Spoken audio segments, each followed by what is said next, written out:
one of the most dramatic and eye-catching plants here in my jungle garden, it has to be this, Ensete ventricosum Maurelii. This banana relative is a plant that's really got it all. Fast growth, huge leaves, amazing orange-red colouring. This is a plant that looks incredibly stunning. Whether you've got a full-on jungle garden or maybe just a tropical style border, if you've got an Ensete, it really will give it that wow factor. But unfortunately, unlike the green hardy Musabaju bananas, here in the UK, Ensete, they're generally not likely to make it through winter, so we have to bring them inside. And in today's video, I want to go through a few of my tips and tricks, the method that I use, not only to prepare these plants for winter, but also to help give them a better chance of making it through. Because if you can get these plants through winter, the reward is an even bigger and better plant next year, a plant with real impact. So let's get cracking. Coming up then, I've got the method that's always worked for me. I'll tell you about how to care for small Ensete, potted bananas, as well as tell you about my secret weapon for giving you the best chance of getting these incredible plants through winter. But I should probably say, to start things off, when do you bring these plants inside? Now, if you saw my video about when to overwinter an exotic garden, then you've heard me mention that there's a few different factors. And the main thing for Ensete is to really bring them in before the first hard frost.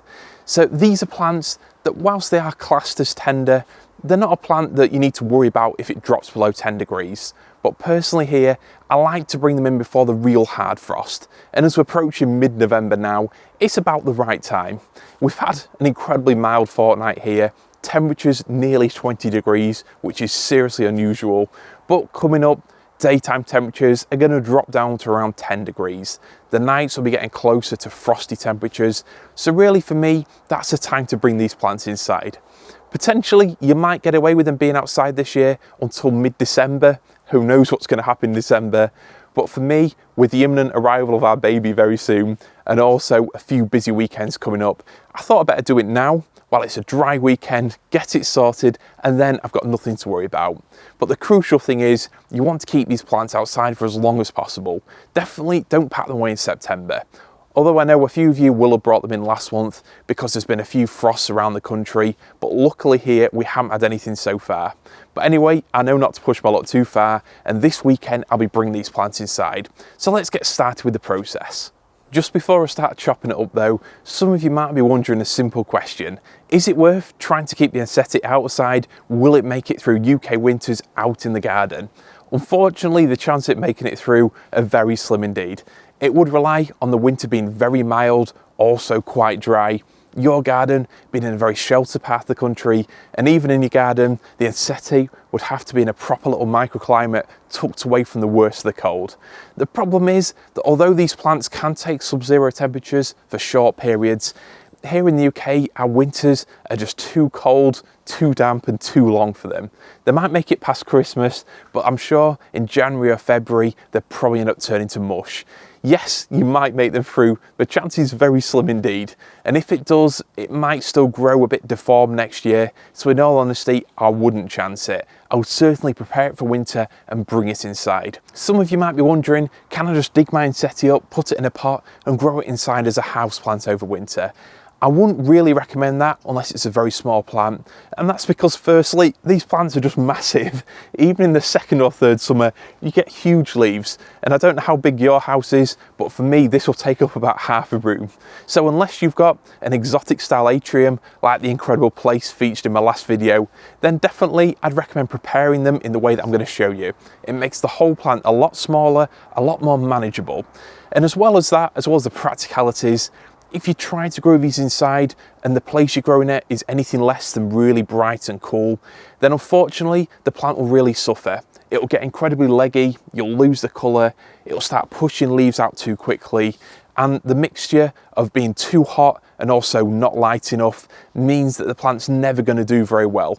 It'll end up getting floppy, more prone to disease, other pests and things. So honestly, the best thing you can do with these, unless it's a very small plant that I would recommend growing on, is to prepare them and store them somewhere over winter. Think of them as more of a bulb than an actual living plant, and that's the best way of looking after them. Preparing the Ensete then, it's really easy, and in terms of tools, I've got a knife. You don't have to use a knife like that.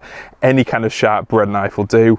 I've got a hori, which is Japanese for dig, a really handy little trowel-like tool with a sharp and a serrated edge. That's handy for overwintering a lot of plants, and also just a good spade. So if you can excuse the mess of the other plants I need to get ready at some point over the next couple of weeks, this is the Ensete that I'll show you. So this, it doesn't have to be too precise, but I don't want it to chop too close to the plant. And that's because as the plant dries out over winter, I don't want any rot or dryness really spreading back actually into the main stem. So I always chop them back somewhere sort of there. So you don't have to be too precise with it. Chop the leaves off and put those to one side. Make sure you keep all these leaves because these can all be used in your garden. And for more info on that, check out my video on autumn leaf composting, the rainforest method. These will all be used directly on my garden to get bigger, stronger plants next year. So essentially all we're doing, chopping the leaves off. It might look brutal, but this is what you need to do to keep your plant for next year. So even on a relatively young plant like this one, don't know if this is a second or third year plant, the leaves are still big. Admittedly, they're not quite as big as they were at our old house. The bananas there grew absolutely huge with all the sun. But here in our sort of relatively shady jungle garden, they still get pretty big. So just get the rest of these chopped off. And the important thing I think with Ensete is basically treat them like a vegetable or fruit, and that you don't actually want to damage the main shooter stem itself. You don't want to bruise it or do anything that can lead to rotting over winter. There's an interesting bit of red passing in that leaf there, isn't there? So I'll pop those down.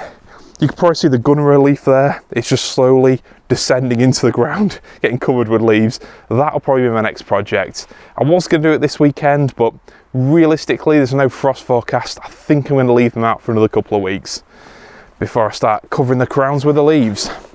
So the main leaf coming out the top, again, just chop it back. It will push out over the next few weeks anyway. It'll keep growing for a couple of months maybe, but there's no harm in chopping it off. So that is the plant. That is now ready to dig up and overwinter. And for that, put the knife down, clean that later, and we'll get the spade.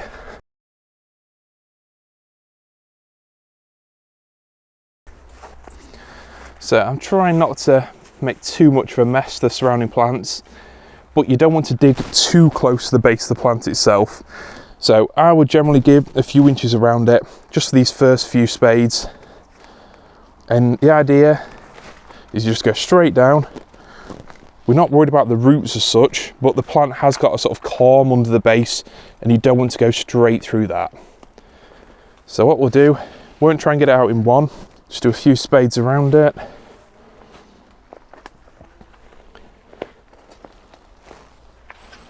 And I'll probably speed this section up to save you watching. So once you've sufficiently chopped off enough roots, we're not worried about the roots at all. It will grow new ones to next year. Like I said, you want to treat them like a bulb rather than a plant. They're incredibly tough, and it's amazing really the conditions that they can survive and actually bounce back again next spring. So you can see there, the last of the roots is there, and that plant is now free. So just going to lift it out very carefully. They are quite heavy when they're full of water, and we'll lay it down here. What we're left with, this is the shooter stem. It's mostly made up of water and it will lose weight over winter. So if your plant is really heavy this time of year, don't worry, it'll be shrunk down and a lot lighter in spring. You've got a very small base there. Sometimes they can develop a bit of a corm on them, but on this one, it's still relatively small. But you need to be careful not to damage that when you're digging it up. But all these roots, we don't worry about these.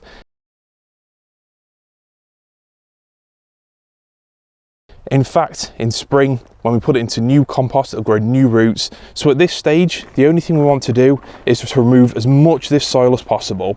So I'm doing it over these leaves, so it's not dropping out over all my pathways. I can tidy it up afterwards. And that's because in this, you can get all kinds of slugs and snails, and also it can be quite claggy, and this can actually lead to rot. So we want to get as much of this around the base as we can. Once you've dug your Ensete up then, you've got most of the soil off the roots. There's still a bit more to come off here, but we're not far away now.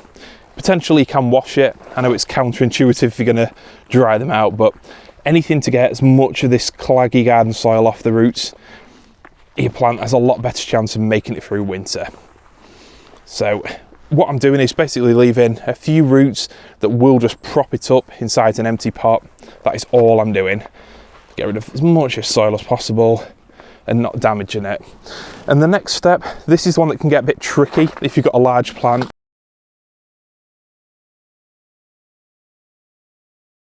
It's to actually pick the whole thing up and tip it up upside down.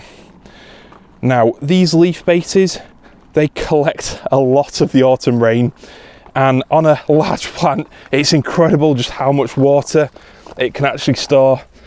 Now, for the method that I'm using, I only just tip it up briefly like that, get as much out as I can. But if you are dry storing your plant, I would recommend holding it upside down, maybe putting a rope around it or resting it against something for potentially a few days, just let all that water come out.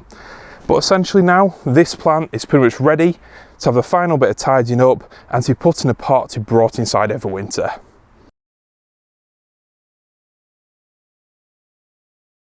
I like to keep a lot of old pots, different sizes, so when it comes to this time of year, you've got plenty of options for the plants that are going inside. And the important thing is the pots with drainage holes, and we're not actually going to use any additional compost at this stage. They're basically just going to support these plants so they can stood up upright inside. So we'll pick this one up. It's a fair bit lighter than the big ones I used to grow at the old house. Some of those weighed, well, let's say well over 50 kilos. Certainly heavy things indeed.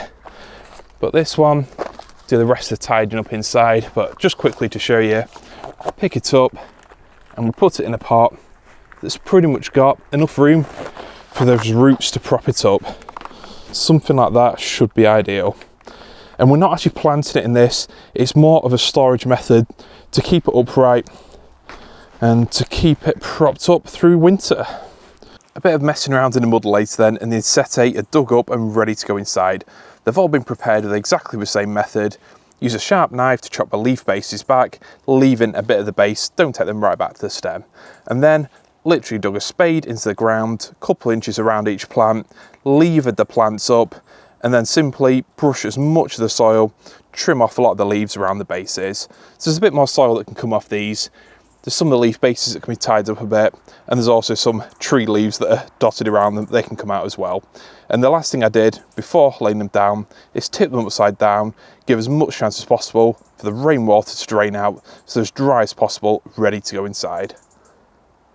Going forwards then, there's a few different general methods that you can use to keep your Ensete over the winter months. The crucial factor that you can control that will improve your chance of getting them through winter is to keep them dry. Getting them dry in the first place, keeping them dry over winter, it not only slows the growth down, preventing them getting leggy inside, but it also reduces the chance of them rotting away. A popular method that a lot of people use is to full-on dry store the Ensete. I haven't used this method myself, so I definitely recommend checking out Yorkshire Chris's video on the subject. I'll put a link to it in the description below. But what you do is you really focus on getting the Ensete incredibly dry in the first place. Keep it upside down for a while, do everything you can to really dry it out. And from that point then, you can store them somewhere without any soil, no compost, nothing. You can even lay them on the side that don't even need light. And basically you're keeping them like a bulb, like an onion, somewhere frost-free but cool, well ventilated ideally, and somewhere that's definitely got low humidity. And you just want to keep the whole thing as dry as possible, and they can actually last months like that. They will shrivel down, they will get a lot smaller over the winter months, but it's just incredible that something as big as this that will burst back into life in spring can be stored in this way. Dry storing is very efficient if you've got a larger plant, but what do you do if your Ensete's just had its first summer, if it's a smaller plant, if the pseudostem's smaller than say a few inches, if it's around Coke can size? In that case, it won't dry store. It will simply wither away.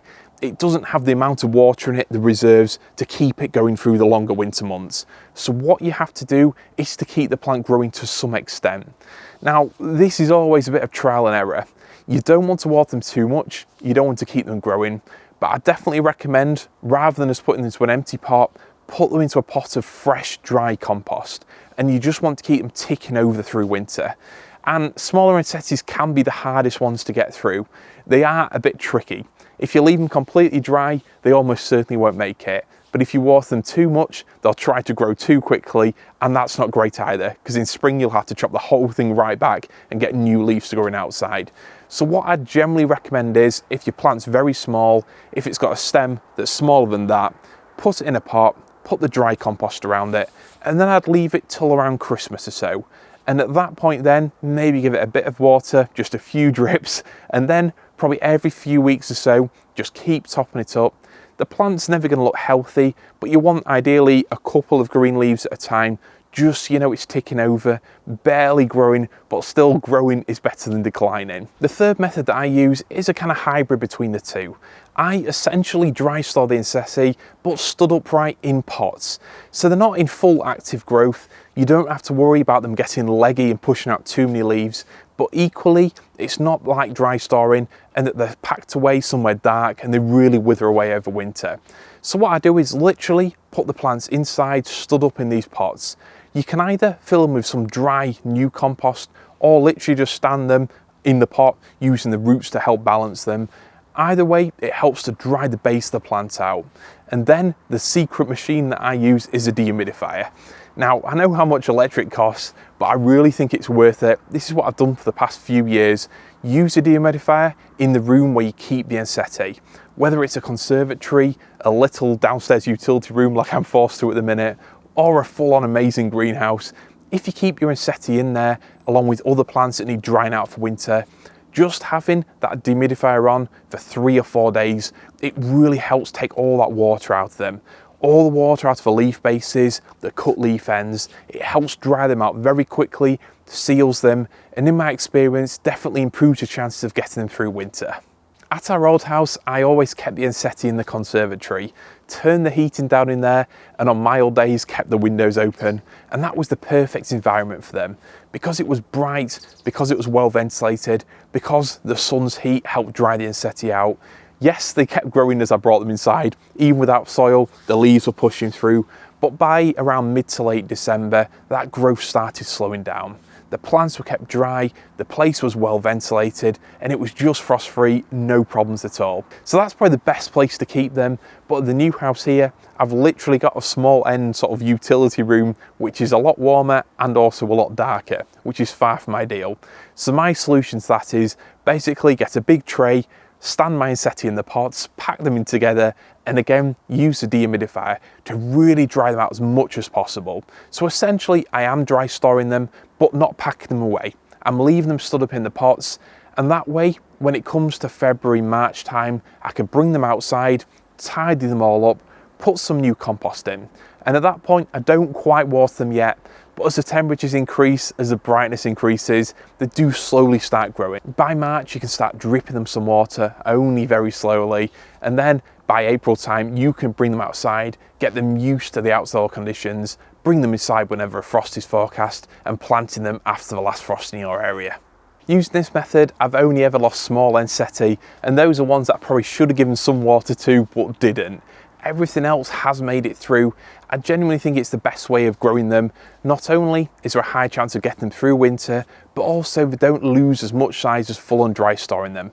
Because essentially you can get them started a little bit quicker and you don't need to dry them out quite as much before putting them into storage. So it's a nice compromise in that respect. But I appreciate a lot of you maybe haven't got a conservatory or maybe somewhere to stand your Ensete up. After all, they're not the most attractive plant to have in your house over winter. This weird looking stem with one roller pushing up through it. You might not have the space for it. So you might be wondering, can I keep them in an unheated greenhouse or maybe a garage or shed? That's a question that I've been asked by a few different people. And to be honest with you, it really depends. It depends on where your garage, shed or greenhouse is and how cold the winter's going to be. If you can get your Ensete as dry as possible, and if you can put it into a greenhouse, keep that greenhouse well ventilated, and on mild days, keep the doors open. If you don't have too many other damp plants in that greenhouse and the humidity can be kept low, then in a mild winter, you should have a good chance of getting them through.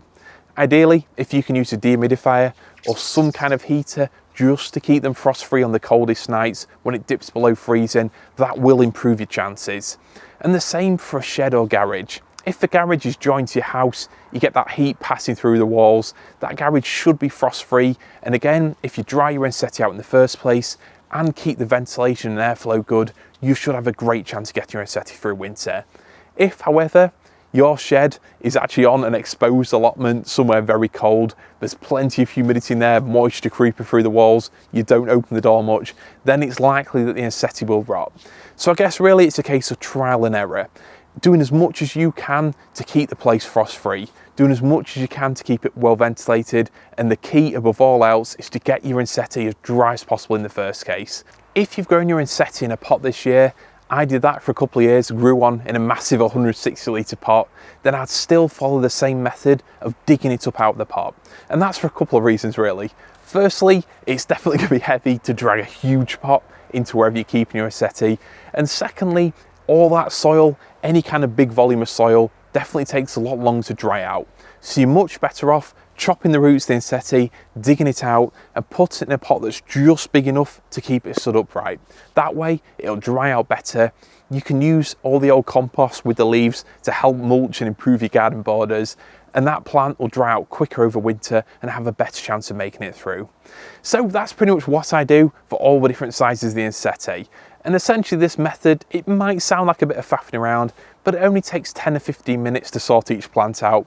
Once it's brought inside, the dehumidifier soon dries them out, and at that point then, it's a case of just leaving them ticking over slowly until spring, when it's time to pot them up, get them ready, and enjoy looking forward to some even bigger leaves next year. I know you could easily buy new Ensete in spring and just grow them as summer bedding, but for me, it's well worth the effort of keeping them over winter because of how incredible they can be next year. In just 2 or 3 years, these plants can go from a beautiful small plant with quite large leaves already to a full-on stunner. One of the most awe-inspiring, incredibly dramatic plants you can grow here in the UK. They're definitely worth the effort. So thank you very much for watching this video. I hope it's been helpful. And if there's any questions you've got about growing or keeping an Ensete over the winter months, then leave them in a comment below. Thanks for watching. I'll see you in the next one.